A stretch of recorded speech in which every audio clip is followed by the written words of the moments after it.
Back to Hardball, time for the sideshow. First up, Forget Me Not. Top Republican John Boehner was asked by Today's Show Matt Lauer about his 2012 picks. Well, more interesting than you would have thought. Here he is for who he didn't mention. I understand my good friend Newt Gingrich is about to announce. Right. I think he brings an awful lot to the debate. Do you think Chris Christie would make a great candidate for president? I do. I know him pretty well. I think he's done a great job. And he speaks English, which the American people like. English like in plain talk. But I think Mitch Daniels is looking pretty seriously at this, the governor of Indiana. Another person who's got a real track record of reform in his state, the kind of reforms that we need to have in Washington, D.C.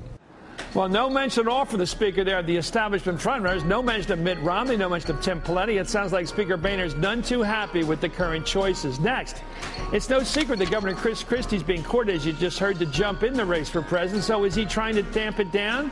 Not one bit.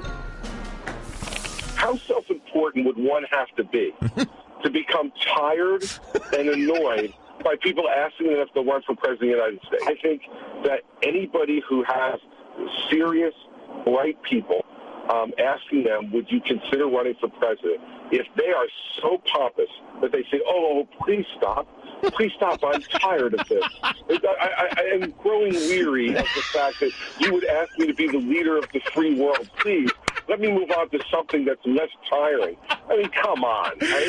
Governor, it's ridiculous. I'm a kid from Jersey who has people asking them to run for president. I'm thrilled by it. I just don't want to do it. Well, this could be a real live draft. We haven't had one in years, maybe decades, way back to about the 50s, but you never know. They might find the field so weak, they really do try to get this guy in it. Finally, there he goes again. Last night on Fox, Donald Trump said he now understands why fellow businessman and billionaire Ross Perot dumped out of that presidential race back in '92, at least once, came back in. It's because he was too successful. Catch this twist of logic. I have heard over a lifetime that if you have really accomplished a lot and done a lot, you cannot run for high political office. And I can see why. I can see now why Ross Perot dropped out. You know, he dropped out of the race, and then he went back in a week later. But he dropped out of the race, and I heard from people that were involved that he was just getting hammered because he did a lot. Ross Perot was, of course, certifiable after talking about the North Vietnamese chasing across his lawn and ruining his daughter's wedding.